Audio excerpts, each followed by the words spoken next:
gulo. Sasali ka ba? You want to sali? Yes. Oh, yes. Okay. Babe, dito ka. Dito ka.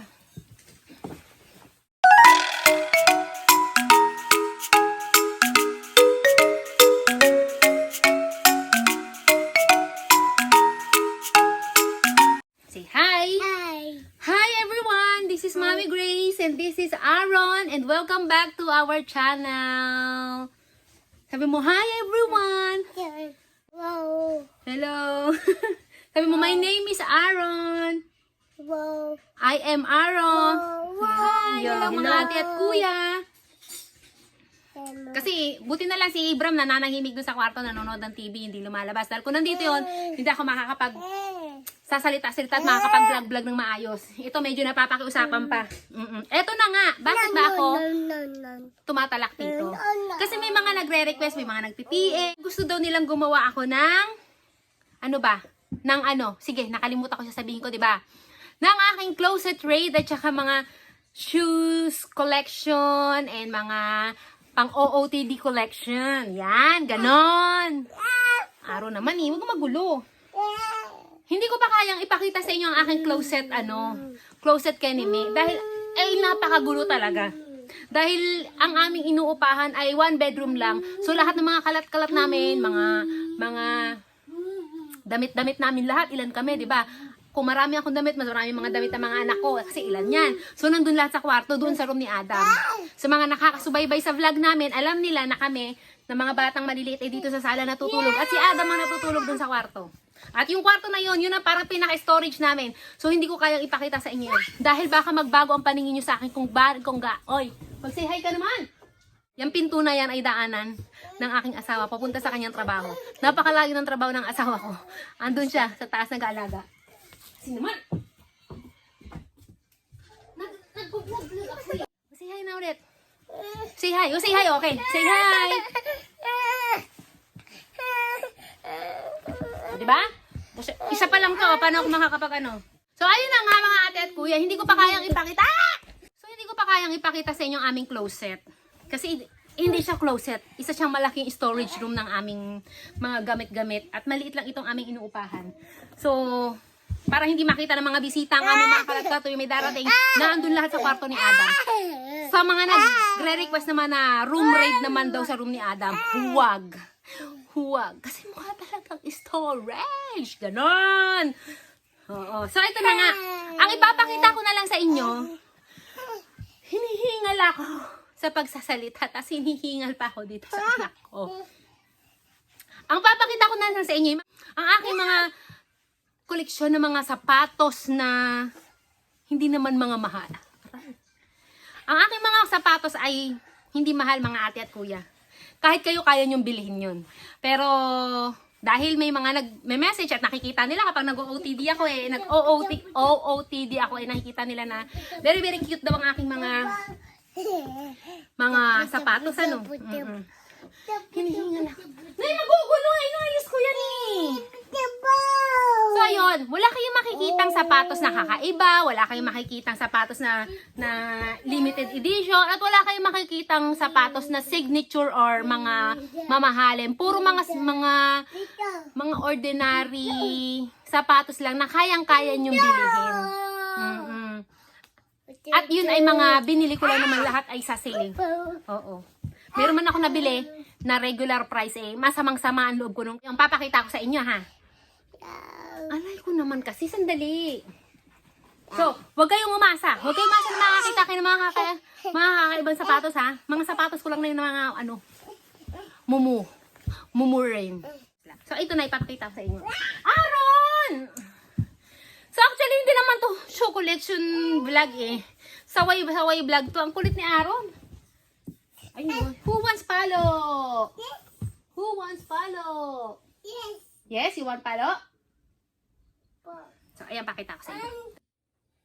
Ayan, ang aking mga sapatos na wala namang kakaiba na para ipagmalaki, no? Hindi to mga katulad ng mga sapatos ng mga artista na talagang pagkagaganda at pagkarami-rami. Sakto lang naman. Ayan. Ito yung aking mga plugs. Ayan.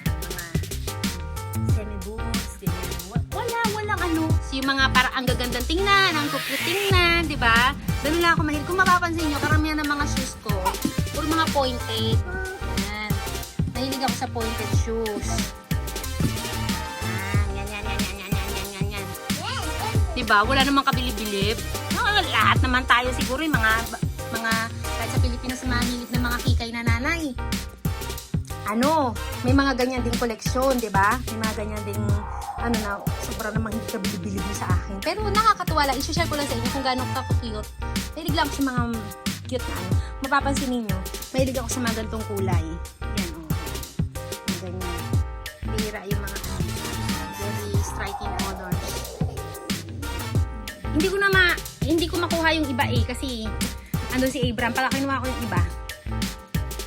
Malalaman niya na ako yung may ginagawa dito. Alam niyo ba, sa lahat ng mga sapatos ko na to, isa lang ang masasabi ko na talagang sumama yung loob ko. Oo. Kasi, hindi ako bumibili ng sapatos na hindi sale. Lahat sale yan. At, karamihan, may umiyak. May umiyak. So, ayun. Mabalik tayo, Eto na nga, kumare. Hindi ako bumibili ng sapatos na hindi sale. Oo. Lalo na pag nasa ibang bansa ka kasi. Where did you get that? Ito na si Abram. Oh, come in. Wow. Yeah. Oh. Kiss mama. Ayoko. Manood ka na doon ng TV. Nitatapon mo to eh. No. Say hi muna. Dito ka, pakita ka. Makaba ko si Trade. Guguluhin niya ako eh. Wow, bulldozer dance. Go, bulldozer dance. Ayan, makabalik tayo Eto na nga. Ayan, tingnan mo. Sana nga ulit tayo. Sana ito ang kwentuhan natin. 'Di ba? Nakalimutan ko na. Kasi nawala si Aaron, pumalit naman to si Abram. So ito na. Sa mga sapatos ko na 'yan, isang sapatos lang ang sumama ang loob ko. Kasi nga gaya na ikinukwento ko, hindi ako bumibili ng regular price. Kasi every season, pagpalit ng season, nagsisale yan sila. Kapag hindi mo kabisado yung sale ng brand na gusto mo, ng boutique na gusto mo, sasama talaga ang loob mo. Pero pag kabisado mo na kung kailan, ito, July, nagpapalit sila ng collection. Babantayan mo yon, hihintay mo na yan. Kaysa bumili, kahit may makita kang maganda, wag mo nang bilhin. Kasi hintay mo na lang yung sale nila. So, nalilito ako, napakatangkansin ko kasi nanggugulo. Ang paborito ko lang na bilhin na sapatos ay Zara. Usually, pag mga sapatos nila, nagsisilian sila ng 70%. Tsaka meron sila mga special price na tinatawag. Yung mga mumurahin lang nila. Doon ako bumibili. Yan. Ito yung kinukwento ko sa inyo na masama ang loob ko na binili ko ng regular price. Ito. Kasi, bakit ba? Kasi gandang-ganda ako. Tinignan ko to sa online. Online kasi ako bumibili kasi alam ko na yung size ko sa online eh. Ayan na sila. Naglalakad sila dun sa ibabaw ng mga sapatos ko. No! Ay! Hindi na bate. No, not here! Hindi!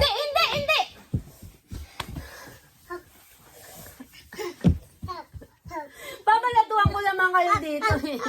Bili tayo maraming gatas, anak.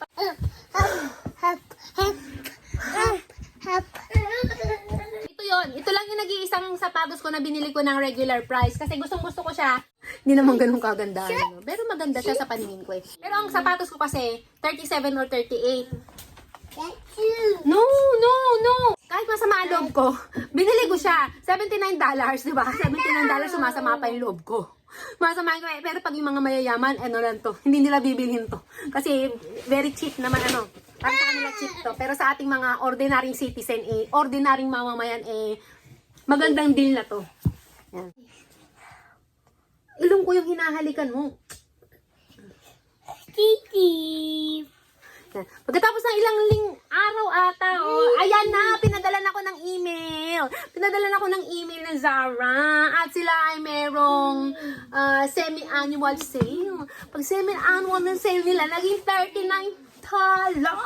Diba? Napakasama ng loob ko. Pero alam nyo ba, kung halimbawa, dito kasi, hindi ko alam mo sa ibang bansa, pero dito kasi, kung halimbawa, nakabili ka ng isang item o isang product na regular price, tapos pagkalipas ng ilang araw, nag-sale price sila, pwede kang, may tinatawag si daddy dun, hindi ko alam eh. Pero pwede mo siyang ibalik, tapos ipapa-adjust mo para doon ang kunin mo ay yung sale price. Oo, ibibigay nila sa inyo na sale price. Pero mayroon tawag doon, mayroon silang tinatawag na gano'n eh, na pwede mo siyang ibalik. Pero as long as hindi mo pa ginagamit, hindi mo pa natatanggal yung tag. Pero sa case ko kasi, hindi ko siya binalik kasi nagamit ko na siya. Oo, ayan, ito yon. So very memorable memorable sa akin to sapatos na to. Ayan. Tapos, lahat ng yan, lahat yan ay sale ko na mga lahat nabili yan. Hindi ako bumibili. Basta, yun nga, pinakamahal ko na ng sapatos na nabili ay $79. Sa sa ganito, sa mga sapatos na ganito. Sa sneakers, ibang usapan yung kasi pag sneakers, medyo mahal. Ano nga ba paborito kong sapatos? Yan. Ang paborito kong sapatos dyan ay ito. Yan. Ang cute, di ba? Kami ng sapatos ko ay Zara lang. Zara, Aldo, tsaka yung, yan ang mga parang mga pangmasa na sapatos dito. Pangmasa. Yung Aldo, yung Zara, yung College Spring, yan, mga College Spring pangmasa yan na kayang afford na mga ordinary citizen. Di ko pa kayang bumili ng mga Gucci, di ko pa kayang bumili ng mga mga mamahali ng mga yung mga Louis Vuitton na yan, mga ganyan. Wala akong ganyan. Oh, Zara din yan siya. Oo. Zara din yan. Very babaeng babae. Yan. Isa pa sa favorite ko ay itong dalawang to. Yan. Ito ang cute, diba? Ang cute. Ayan. Tapos meron rin yung ribbon, ganyan, apakaganda. Na ano na nga eh, kasi wala akong lalagyan eh. Wala akong lagay ng mga sapatos. Basta sinasaksak ko lang kung saan-saan dyan. Pag makita nyo. At saka ito, ayan. Ay, sira na nga eh. Sira yung pinaka-bow niya. Ayan, kita nyo? Diba? Pag ikaw babae ka na parang ikaw talaga magugustuhan mo yung mga ganyan. Parang kasing hugis ko tong mga ko, sapatos ko, Ayan ayan. Ayan na naman si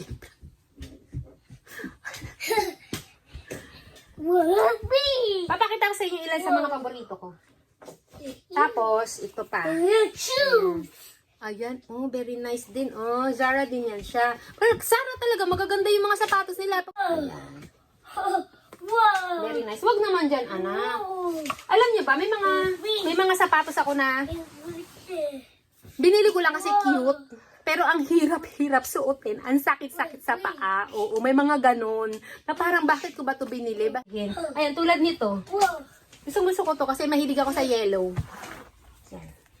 Pag online, madalas pala online ako bumibili. Ayan, online. Pag online kasi, porque alam mo yung size, bibili mo na. Minsan, ang disadvantage kapag sa online ka bumibili, kahit alam mo yung size mo, pero syempre iba pa rin yung maisusukat mo para maramdaman mo yung comfortability ng sapatos. Ito, kasya naman to sa akin, pero ang sakit sa paa.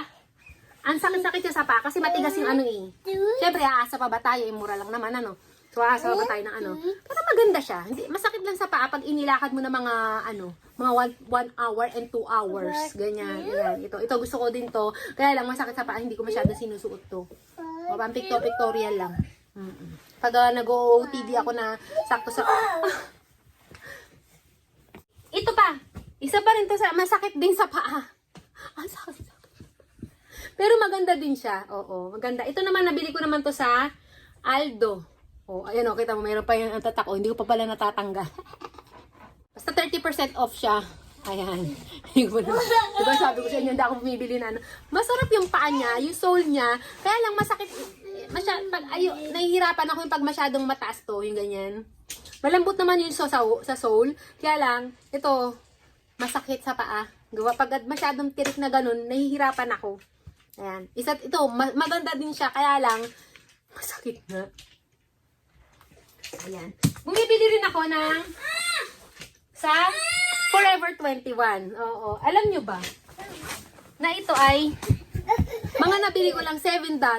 Oh ha? Oh ha? Dati sila mga $39, mga ganyan. Nabili ko lang ng $7 to. Oh. Ang alin na? Sige. Yan, nabili ko to ng $7. Good deal na yun, ano? Nabili ko din na siya ng $7. Yan, oh. Pwede na yan. Sa Forever 21 lang din to. Ito pa. Ito, cute din to. Ito, gusto ko to. Gusto ko to. Kaya lang, medyo malaki ang mahaba sa akin masyado. Ayan. Zara din to. Size 38 to. Size 38. Pero masyadong mahaba yung ano, kaya maluwag sa akin. Nahirapan ako pag naglalakad ako. Oo. Ito. Ayan. Size 38. Sino ang size 38 dyan? Gusto nyo ba to? Ha?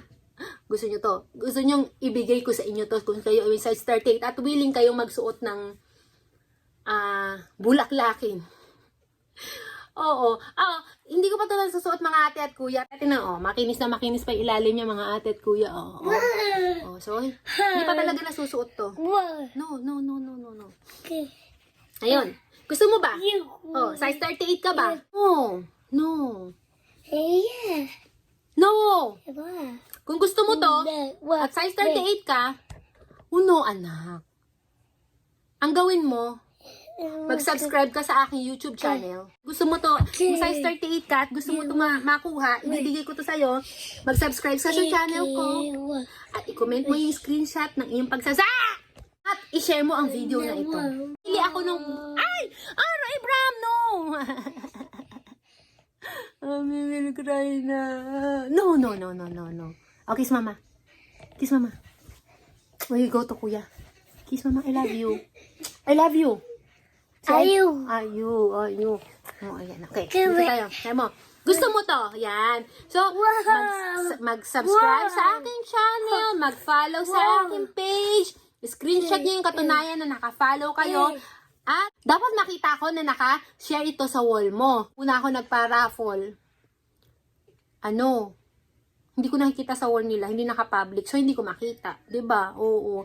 So, i-public mo tong yung video na ito at i-share mo.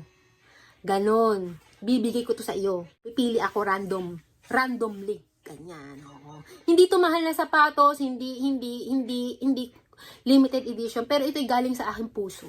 Ibibigay ko sa iyo, ha? Pero ito nga ang catch. December mo pa ito makukuha. Kasi magpapakahon ako. Papadala ko yung mga 5 weeks or 6 weeks. Pabago dumating ng Pilipinas. Mga December mo nga makukuha to. Pero kung ikaw ang nanalo, at willing ka maghintay hanggang December, sa'yo na to. So, ayun na nga. Malinaw tayo. Paulit-ulit ako sa mga pinagsasabi ko eh. Ayan. Size 38 ka. Ganyan. Sa'yo to, ha? Share mo. Subscribe ka. So, ayan. Wala na. Hindi ko alam kung tama ba yung ganyan ba pagbablog. Nakita ko naman sa mga artista pag nagbablog sila. Ganun, nagkukwento lang sila naman kung ano, ganyan. Pero ang pagkakaiba lang nila, yung mga collections nila, mamahalin. Yung sa akin, yung mga pucho-pucho lang. Pero sana inatuwa kayo at nag-enjoy kayo sa aking vlog, shoe collection vlog na puro saway. Hanggang sa muli, yun lamang. So, ayan. Sana ay inyong nagustuhan ang aking shoe collection vlog kineme. At hanggang sa muli, sana ay sapian ako ng kapangyarihan ni Marie Kondo at ayusin ang aking closet. Hanggang ngayon nga may tupiin pa rin ako eh. Paano ko sa inyo ipapakita yung closet ko? 'Di ba? Nakakaya. So yun na, para puro paalam ako. Hanggang sa muli.